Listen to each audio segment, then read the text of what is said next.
If you call yourself a Sacramento Kings fan, it is your duty to make sure that everybody you know who calls themselves an NBA fan or just a fan of basketball acknowledges what Malik Monk is doing in Sacramento, or at least is aware of it. The man should absolutely be the front runner for Sixth Man of the Year. He's doing things here in Sacramento we haven't seen since Bobby Jackson in the good old days, and most importantly, the Sacramento Kings win again. The beam is lit in Sacramento, and we're going to celebrate it right here on Locked On Kings. You are Locked On Kings, your daily Sacramento Kings podcast, part of the Locked On Podcast Network, your team every day. And now, ladies and gentlemen, it is that time for another episode of Locked On Kings. Hello and welcome into Locked On Kings, your podcast hub for Sacramento Kings coverage all regular season, presented by BetOnline. BetOnline has you covered with more props, odds, and lines than ever before. BetOnline, where the game starts. My name is Matt George. I have the privilege of being your host here. I'm a Sacramento sports reporter and producer at ABC 10 News here in the California capital. And the good news for us at ABC 10, you can see the beam lit brightly from our studios. I'll be heading to those studios in just a little bit. Right now, I'm standing on the court inside the Golden One Center, where after this game is played, the Sacramento Kings will not be in this building for a long time, until December 19th. That's the next time the Kings play a home game. They're about to go on a 6-game Eastern Conference road trip, and what better way to get off to that road trip than to bring a 3-game win streak, including wins on back-to-back nights against the Los Angeles Clippers in LA, and then tonight against the Chicago Bulls. I can't think of a better way to get that flight going, get that trip going. I hope the Kings pack warm, because they're going to be in some chilly places, starting with Milwaukee coming up in a couple of days. But I'm sure their blood is already pretty warmed, and at least their mood is warm and high based off of how they've been playing as of late. And if they're not warm, well, Malik Monk can warm them up, whether it's with his personality, with his smile, or with the way he's playing basketball. Malik Monk is incredible. Malik Monk, to me, is the absolute hero, if nothing else, behind not just this 110-101 win for the Sacramento Kings, putting them at 13-9 on the season. If Domantas Sabonis is the spine or backbone of the Sacramento Kings in a lot of ways, like I've referred to him here on the podcast before, Malik Monk is the heart. Malik Monk is a lot of the passion of this Kings team. Malik leads by example, even if he is coming off the bench, and his teammates respond, the fans respond to him. Games change when Malik Monk steps onto the floor, and that's pretty special to be able to say that about any player, let alone someone who fills a sixth-man role for the Sacramento Kings, which Malik has done excellently. And I mean what I said. If you call yourself a Sacramento Kings fan, you need to make sure that people aren't ignoring what Malik Monk is doing. Like, Malik is doing something very, very special here in Sacramento, and it doesn't take monster numbers. It doesn't take humongous amounts of highlights, although I will tell you, Malik Monk did everything in his power tonight to make sure he makes ESPN and make sure he makes SportsCenter with some of his baskets around the rim, but especially some of his passing. Malik Monk, especially in the second quarter, was pulling off some of the most ridiculous passes that I've seen. The Kings outscored the Chicago Bulls, I think, 32-20, if I'm not mistaken. It might have been 34-20 now that I think about it. But they outscored the Bulls pretty big in the second quarter. All of that was because of Malik. He played all but 2 minutes in that second quarter, and he got going. Had an amazing pass to De'Aaron Fox for a wing three in transition. Found Chimezie Metu with a nice dump-off pass. Also had an alley-oop to Chimezie Metu. Malik Monk was wheeling and dealing offensively for the Kings, and he's talked before about how Mike Brown and this Kings team has given him the opportunity, really his first real opportunity in the NBA, to show his passing ability. But I think this goes beyond what we thought Malik could do, or maybe even what Malik thought he could do. He's having fun. He's playing like it's a pickup game. He's playing like he's on a schoolyard, big smile on his face, and, well, sometimes, honestly, it's a scowl and a flex after some of the moves that he's able to pull off. Malik is playing certainly at a level that I don't think he's ever played during his NBA career to this point. And remember, Monty McNair brought Malik Monk in for $9 million a year. Technically, next year, he's just shy of $10 million. $19 million over 2 years to get Malik Monk. Talk about a bargain signing. Just another reason why Monte McNair deserves another extension, or deserves a extension here in Sacramento. But Monk, 20 points tonight, 8 of 16 shooting from the field, 5 assists. Now, what's weird is he finishes the game with only 2 steals. At halftime, the box score said he had 5 steals, so they must have revisited a lot of his steals during the halftime break and realized that maybe he was credited to some steals that he didn't deserve. Regardless of 5 steals, 2 steals, he was very active on the defensive end, was getting out in transition, creating a lot of highlight plays and creating a lot of momentum for the Sacramento Kings in this game. I tweeted this out, and I know I need to be a little bit careful because White Chocolate, Jason Williams, is a legend here in Sacramento.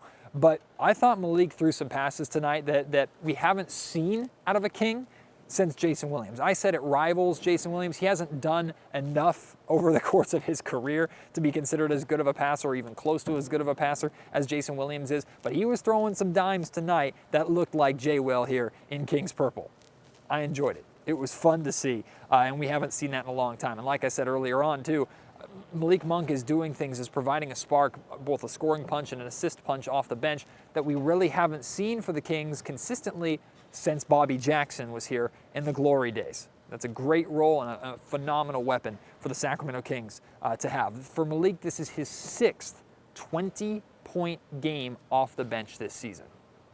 I will be honest with you, I don't keep my fingers on the pulse of the 6th Man of the Year race, so I couldn't tell you how many 6th men around the league or what they're doing, or if they're having as good of seasons or not. I feel pretty confident in saying there aren't too many other players. Malik might be the only player coming off the bench who has 6 20-point games already, just 22 games into the season. If I'm wrong, send me who that person is, because they're the only rival that Malik Monk has, in my opinion, for 6th Man of the Year at this point. Not only is he scoring, he's passing, he's playing defense, he's communicating, he's changing games when he is out there. The Kings can connect the dots to a lot of their wins directly to stretches where Malik Monk became the offense for the Kings, became the passion, the energy, the hustle that the Sacramento Kings responded to, which helped lead them to a win. Love what the Sacramento Kings are doing, love what Malik Monk is doing, and it's led to a model of team basketball. And I'm going to tell you, we talked a little bit about this already. I talked about it in my last podcast, a unique trait of the Sacramento Kings, how well they're sharing the basketball, how many players are scoring in double digits for the Kings. And I actually asked Mike Brown about that. We'll get to that in a second. Right now, though, I want you to hear from Malik Monk. The soundbite I'm going to play for you was my favorite in our media scrum in the locker room. Malik was asked what surprised him the most about playing for the Kings, Sacramento, this Kings team, and I think Kings fans are going to like what he had to say. The fans. Yeah, how they show up every night and how loud it get in here. I didn't know it get this loud, so yeah, I'm impressed by that. Does that give you like a, I don't know, like they're impressed over just a start to the season and you're not even halfway through the season yet? Does that kind of bode well for what could lie ahead? Yeah, man, it give us way more confidence. They give us confidence too, man, just how loud it get. But yeah, man, we're not gonna get too down, get too low, get too high, and we're just gonna stay consistent, man, and just go out there and compete every night. De'Aaron Fox was at the podium in the official press conferences for the Kings after the win, and of course he was asked about his best friend Malik Monk, and De'Aaron did not shy away from singing the praises. For the most part, like, everybody looks at him as a scorer. And just the way that he comes in, he's able to make plays, regardless if he's a block, a steal. If we do need a basket, him coming off of a handoff and him making the play that we need him to make, which is either scoring or a pass. He's done it all for us, and I mean, he closes a lot of games for us as well. So as far as players coming off the bench, I mean, he's definitely one of the top guys in the league, because you have to, obviously you scout for everybody, but he can get it going, rather if it's making plays for others or making plays for himself. The Kings have 13 wins this season. 8 of them have had 6 or more double figures scores for the Sacramento Kings. 5 of them have had 7 double figures scores for the Kings. That's really significant. I don't know if I've ever seen that before, certainly not in my time covering the Sacramento Kings. The Kings are a model of team basketball, especially on the offensive end of the floor. it's not just one or two guys scoring a boatload of points and everybody else just chipping in when they can. It is a balanced attack, and that has become the recipe for success for the Sacramento Kings. There are different consistencies to how individual players and how the Kings play as a team over the course of their winning ways, but nothing is more significant to me than that. 6 players scoring double figures in 8 of 13 wins. And by the way, in the other 5 wins, it was at least 5 or 4. Like, the Kings are sharing the basketball. A lot of players are getting involved. And to me, that doesn't just speak to the assists and how much the Kings share the basketball. That also speaks to how difficult this team is to match up with. Like De'Aaron Fox tonight wasn't fantastic. We'll talk about him in a little bit. Offensively, over the course of this stretch, he hasn't been at his best. He hasn't needed to be. Domantas Sabonis had a 24-point night the other night. Domantas Sabonis barely cracked double figures tonight. That was all that was needed from him offensively because other guys step up, whether it's Malik Monk having a big night, Terrence Davis off the bench. We've seen Trey Lyles go off. Chimezie Metu has been playing really well, providing double-digit performances. Keegan Murray has had his 4th straight double-digit performance tonight here in Sacramento. Harrison Barnes is playing extremely well, and there's a really good record and really good stat going around when Harrison Barnes is playing well and how that affects Kings winning. It's a balanced team offensive. For the most part, like everybody looks at him as a scorer. And just the way that he comes in, he's able to make plays, regardless if he's a block, a steal. If we do need a basket, him coming off of a handoff and him making the play that we need him to make, which is either scoring or a pass, he's done it all for us. And, I mean, he closes a lot of games for us as well. So as far as players coming off the bench, I mean, he's definitely one of the top guys in the league because you have to – obviously you scout for everybody, but he can get it going – rather if it's making plays for others or making plays for himself. Attack.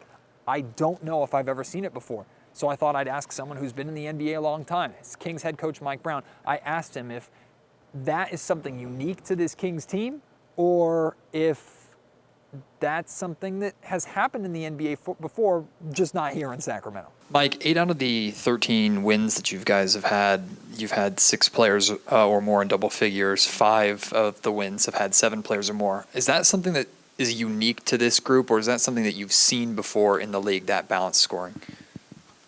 That's a great question because I don't know that. I think it's unique because you usually have two guys that are high 20s or something like that. On a consistent basis, and then maybe 2 or 3 others that might hit double figures, so maybe around 4 or 5 guys, and then you have 8 or 7 or 6 from here and there. But for us to consistently get it across the board like this, knock on wood, I do think it's unique, but I'm not sure.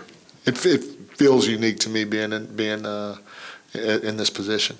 We also got to talk about Kings defense really quick. Because to me, the offense during the 7-game win streak, the offense was what everybody was talking about, right? This Kings offense is extremely explosive. They were averaging over 130 points per game over that stretch. They put up 153 on the Brooklyn Nets. Their offensive rating at that time was number 1 in the NBA, absolutely through the roof. And the offense was the Kings brand of basketball that everybody was paying attention to. Well, if that 7-game win streak, we give all the credit during that win streak, or the majority of the credit to the Kings offense, for me, during this 3-game win streak that the Kings are on right now, we got to give the credit to defense. The Sacramento Kings have improved dramatically defensively over these last 3 games. They're coming off of their first time this season against the Los Angeles Clippers, where they held a team under 100 points, giving up 96 points to the Clippers. Well, tonight, they only gave up 101 points to a very capable Chicago Bulls team that was led, by the way, by 41 points from Zach LaVine. I don't care who you are. Holding any team, even the struggling Chicago Bulls, who in my opinion should be way better than what their record is, and I think they'll figure it out over the course of the season. There's just so many names and so much talent on this Bulls roster. I think they'll be all right. But to me, holding a team to 101 points, I celebrate just as much as holding them to double digits, not triple digits. Like 101 points against any NBA team, you do that consistently in the NBA, you consistently hold a team under 110 points. In the modern NBA with this offensive firepower and the amount of 3-point shots taken, if you do that, you're going to have a ton of success in this league. Now, I don't think the Kings are at the point where they're going to be able to do it night in and night out for the remainder of the season. But defensively, the Kings have gotten way better over these last 3 games. And it's not just as a team, it's individuals stepping up. I mentioned De'Aaron Fox. Offensively tonight, he was fine, 16 points, 5 of 14 shooting from the field, also had 7 rebounds, 4 assists, did turn the ball over 4 times, I believe. De'Aaron offensively hasn't been great during this 3-game win streak, and he wasn't great during the 3-game losing streak as well. He hasn't had those big offensive performances that we saw early on in the season.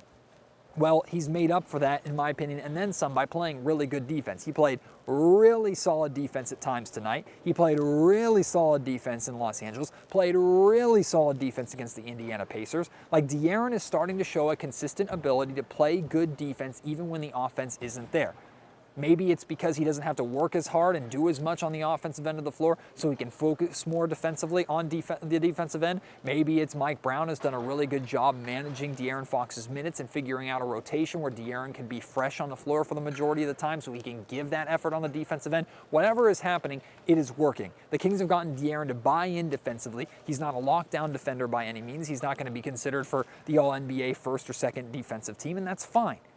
But he's playing good team and individual defense, which is exactly what you want from your star, while the rest of the team is also improving defensively. He's leading by example in that sense, and it's directly translating to success for the Sacramento Kings. Now, outside of the defense for De'Aaron Fox, I don't know what's going on with the whistles, but De'Aaron's not getting any. Domantas Sabonis seems to be getting all of them, although he did a good job staying out of foul trouble in this game. And for the most part, the refs played a pretty non-factor in this game, which is good to see, although I thought they robbed Davion Mitchell of what was maybe going to be one of the defensive highlights of his career. He was locking down Zach LaVine, who, like I said, had 41 points. Zach LaVine had 11 points quickly to start the third quarter to lead the Chicago Bulls and give them a chance to get back in this game and win this game. When Davion Mitchell and KZ Okpala came into the game, they shut Zach LaVine down, or at least made life more difficult for him to where he only scored 4 points for the remainder of the quarter. 2 of those points were at the line. But Davion was going one-on-one with Zach LaVine in the corner. Zach goes up for a shot, and Davion got all ball, knocked the ball, completely stripped him, knocked the ball out of his hands. Ref called a foul. I digress. Going back to De'Aaron Fox. Fox attacked the basket multiple times tonight, was clobbered multiple times, no whistle. Actually ended up being issued a technical foul because he stood up for himself and argued his case. Probably used some profanity and some not so nice language, got in the face of the official a little bit, got teed up for it. Didn't really change anything because he only went to the line 4 times in this game. De'Aaron Fox has only been to the line 16 times over the last 4 games combined. Someone who attacks the basket that aggressively, and I know De'Aaron isn't as aggressive right now as he was to start the season, and he was struggling to get all the whistles he deserves at the start of the season. Someone who attacks the basket as aggressively as De'Aaron Fox does, as much as De'Aaron Fox does, has to get to the line more than 16 times over 4 games. And the reason why De'Aaron had 4 turnovers tonight, 2 or 3 of them should have been fouls, in my opinion. So I'm not too worried about the turnovers for De'Aaron. I think the whistle will hopefully start to show up for De'Aaron again, because remember how good he was shooting from the free throw line to start the season. And once again, in the opportunities that he did get in tonight's game, he went for a perfect 100% from the line. Defensively, the Sacramento Kings have gotten a lot better. De'Aaron Fox has bought into that. Of course, Davion Mitchell and KZ Okpala have become a defensive 1-2 punch for Sacramento off of the bench. But there's still so much for me to talk about with this game, including Domantas Sabonis had a triple-double. I haven't even talked about that yet. Maybe not the most impressive triple-double except for the rebound category. We will get to that. Plus, I have this weird feeling as a Sacramento Kings supporter, follower, fan, and I'm sure many of you can relate. A weird feeling, something that I'm not used to, that I'm starting to get used to. And I'll tell you what that is here in just a second. Today's episode of the Locked On Kings podcast is brought to you my masterclass, an amazing gift for a family member, a loved one, a friend, or hey, maybe even treat yourself this holiday season. If you're not familiar with masterclass, it's an immersive experience, cinema quality classes that give you unparalleled access to a renowned instructor. I'll give you an example for myself. I love poker. I'm a really big fan of poker. I enjoy it as a hobby, certainly not a career skill or anything like that, but I love playing the game of poker. I love learning about poker. And both Phil Ivey and Daniel Negreanu have poker master classes that I have taken, used, and they've helped me make more money and enjoy myself more at the poker table. And that's just one example of a couple of examples of classes, lessons that are available for me and an interest that I have. There are so many great instructors out there like You've heard of Gordon Ramsay, right, from Hell's Kitchen? Well, if you want to learn how to cook, Gordon Ramsay will teach you how to cook without screaming at you and calling you a donkey like you see on Hell's Kitchen. You can learn from John Legend about songwriting. You can learn from Kris Jenner teaching the power of personal branding. Mariah Carey teaching using the voice as an instrument. These are just some of the great classes that are available to you right now on Masterclass for you to check out. And these lessons are in short 12 to 15 minute intervals, so they're easy for you to fit in your day. There's a lot of different lessons and you can grow and learn along with the instructor. I highly recommend you check it out. And again, it's a great gift for the holiday season right now. You can gift an annual Masterclass membership and get one for free. Go to masterclass.com/lockedon today. That's masterclass.com/lockedon. Terms apply. I don't know how in the world I got to the second segment of the Locked On Kings podcast without mentioning Domantas Sabonis getting his first triple-double as a Sacramento King, but here we are. That's how big of a night that Malik Monk had, and that's how great the Sacramento Kings as a team are playing right now. But Domantas Sabonis, while offensively it wasn't an explosion of a game from him, 11 points, 2 of 4 shooting from the field, 17 rebounds, 10 assists. That's a triple-double, and the 17 rebounds, that is a monster stat. Mike Brown actually opened his press conference after the game talking about Sabonis' triple-double, how big he was, and again, kind of referring to him as like the foundation of what the Sacramento Kings are doing. But Sabonis, if I'm going to be nitpicky, because you know I'm going to be nitpicky about something when it comes to Sabonis, 2 of 4 from the field. Sabonis didn't have to look for his offensive game as much as he did in the first quarter against the Los Angeles Clippers, or as he has at times. But I've been pretty consistent over the last couple of weeks saying I need Domantas Sabonis shooting at least 12 shots a game. I want him around the 15 shots a game range. Again, the Kings didn't need that tonight. But only 4 shots? Come on, Domas, you can find some more offense than that around the rim. Kings did a really good job, and of course Domantas Sabonis does a really good job gelling and fitting with whoever the hot hand is. He was working really well with Malik Monk. He was working well with De'Aaron Fox and Kevin Huerter, as he always does, trying to get everybody involved, also trying to get Harrison Barnes involved. We're going to talk about HB in a little bit and the great game that he had once again. But Domantas Sabonis, you always celebrate a triple-double, and I really appreciate that you know that Sabonis is going to do what gives Sacramento, or he's at least going to attempt what gives Sacramento the best chance to win on a nightly basis, even if it's at the detriment of his own personal opportunities. I personally believe that him being more aggressive does lead to more or better chances for the Sacramento Kings to win, but that's a soapbox that I don't mind kicking away on a night like tonight. I'm getting really, really comfortable watching the Sacramento Kings in close games. That's something that I have not been able to say at any point, really, over the course of hosting the Locked On Kings podcast. Like, this game had a lot of similarities to how games have gone wrong in the past for the Kings, right? They build a big lead. I think they led by 18 points at one point in the second quarter. In the third quarter, the Chicago Bulls come out, put together a pretty big run, put together a pretty big third quarter, and get the game to within 1 point in the second half, about early to midway through the fourth quarter. I'm not saying that in that moment that I was feeling great and that I knew all along that the Sacramento Kings were going to win, but this Kings team is different, right? You see them play, you see games get close, you see them trying to close out a game, whether it's on their home floor or on the road, but especially on their home floor. I still felt pretty confident in the Kings' ability to close out that game. I wasn't overly worried. In the past, I would have seen the Chicago Bulls come back, make it a 1-point game, and I would have, honestly, if I was writing an article, started writing that the Sacramento Kings lost and trying to predict the final score. Because the Kings have lost games like that time and time and time again over the course of this playoff drought. But I'm feeling pretty good about how this team has been able to close out games, especially close games. Now, there are other teams that the Kings still have to prove themselves against. And remember, when they got it close with the Boston Celtics on that road trip not too long ago, the Celtics put together a 30-something to 4 run to blow the Kings out of the water and hand them their only blowout loss of the season so far. So I'm not saying the Kings have figured it out. There are teams, much better teams than the Kings, who are still going to be difficult for the Kings, and if they were to start coming back on Sacramento, I wouldn't feel as good. But against a team like Chicago, that again, I think is better than their record indicates, I felt pretty confident that even when that game got close, that Sacramento was going to be able to pull it out and that there would be light the beam chance by the end, which of course there were. Kings fans were chanting light the beam with 2.5 minutes left. Hey, That was the confidence of that Kings crowd. So maybe I'm not alone in my confidence in the Kings being able to close a game out. Harrison Barnes. Harrison Barnes has been sneaky good over the last couple of weeks. And you look at the game that he had, 17 points, 6 of 10 shooting from the field, 6 rebounds. Here's the big thing, the big note, and I know you've seen this before. I hope you've seen this before because it's everywhere, and it should be everywhere. The Sacramento Kings are 9-1. 9-1 this season when Barnes scores 13 points or more. That just goes to show how important Barnes' impact is. That doesn't mean he's the most important player on this team, but 13 points a night makes Sacramento a really, really good team when they're having that kind of production out of their starting 3. Harrison Barnes is a efficient player.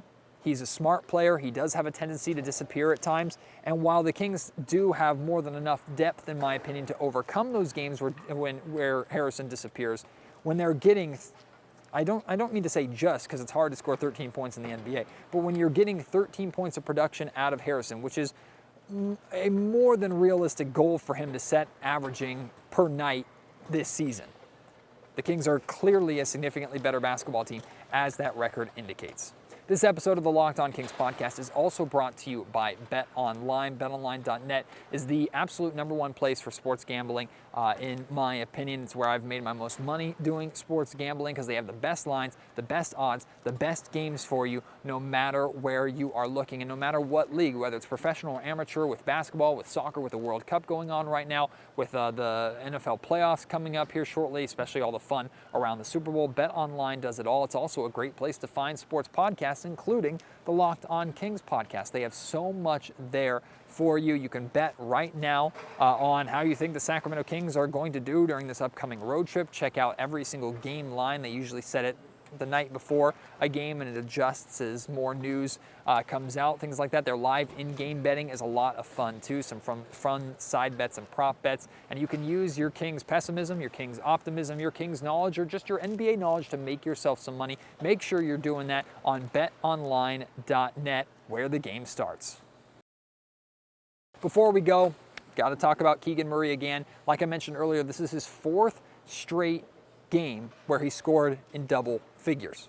Now, we know Keegan Murray's capable of putting up big numbers. He's coming off of a 22-point performance against the Los Angeles Clippers, right? And I know some of you wanted to kind of not undermine that, but you weren't putting as much into that as maybe I was or others are, because a lot of those points he scored in the second half and in the fourth quarter of a blowout. Whatever, however you want to look at it, regardless, the Kings are getting double-digit production out of Keegan Murray consistently, or at least over these last 4 games they have, and they're 3-1 over those 4 games. Another thing that I don't think is a coincidence, but one thing we've seen consistently, and Keegan will admit, he would say that he has not played his best basketball, and that he will get a lot better from what he's showing right now, and certainly fans, we're all hoping for that, right? But Keegan has consistently, even in games where he's struggled, and I wouldn't consider him struggling tonight. He finished with 11 points, 4 of 7 shooting from the field, 4 rebounds. The fact that he only took 7 shots, I mean, that just goes to show that the ball is moving around, but not everybody is getting as many touches as maybe you would expect them to get.